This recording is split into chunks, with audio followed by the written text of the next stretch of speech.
5 কর্মদিবসের মধ্যে গণঅভ্যুত্থানে আহতদের চিকিৎসার রূপরেখা ঘোষণা করা হবে বলে জানান তথ্য ও সম্প্রচার উপদেষ্টা নাহিদ ইসলাম। তিনি বলেন, জুলাই আন্দোলনে আহতদের সুচিকিৎসার দাবি করে আদায় করার বিষয় নয়। আহতদের আন্দোলন অনাকাঙ্ক্ষিত বলে মন্তব্য করেন তিনি। বলেন, রাষ্ট্রের উচিত তাদের যথাযথ মর্যাদা দেয়া। সন্ধ্যায় সচিবালয়ে জুলাই অভ্যুত্থানে আহতদের সঙ্গে বৈঠক শেষে এসব কথা জানান তিনি। তথ্য উপদেষ্টা বলেন, বারবার নির্বাচন করে আহত নিহতদের থেকে ফোকাস নষ্ট করা হচ্ছে। প্রধান উপদেষ্টার বিশেষ সহকারী ডাক্তার সাইদুর রহমান জানান, আহতরা চিকিৎসা কার্ডে বিনামূল্যে হাসপাতালে চিকিৎসা পাবেন। এর আগে বুধবার আহতরা যথাযথ চিকিৎসা পাচ্ছেন না বলে আন্দোলনে নামেন।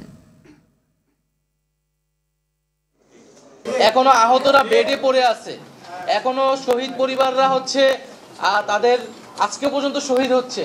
তো এরকম সময় যখন আমাদের পুরো জাতীয় পরিসরে আলাপ আলোচনা থাকা উচিত ছিল, সেই জায়গায় দেখা যাচ্ছে যে শুধু সরকারের উপর সবাই দায় চাপিয়ে বাকিরা নির্বাচন অমুক তমুক অনেক কিছু বলার চেষ্টা করছে। 5 কর্মদিবসের মধ্যে একটি রূপরেখা দেওয়া হবে এবং এই ডিসেম্বরের মধ্যেই আমরা সবকিছু বাস্তবায়ন করতে চাই, যেগুলো স্বল্প মেয়াদী আছে, এবং দীর্ঘমেয়াদীগুলো উদ্যোগ শুরু হবে। দ্রুত এগুলোকে যেন ইভ্যালুয়েট করে আমাদেরকে সুপারিশ দেন যে কার কোন দেশের কোন সেন্টারে যাওয়া প্রয়োজন এবং সেটা কিভাবে যাওয়া প্রয়োজন। আমরা এটা দ্রুত করার চেষ্টা করব, যেটা স্থবিরতা কাটিয়ে উঠবো।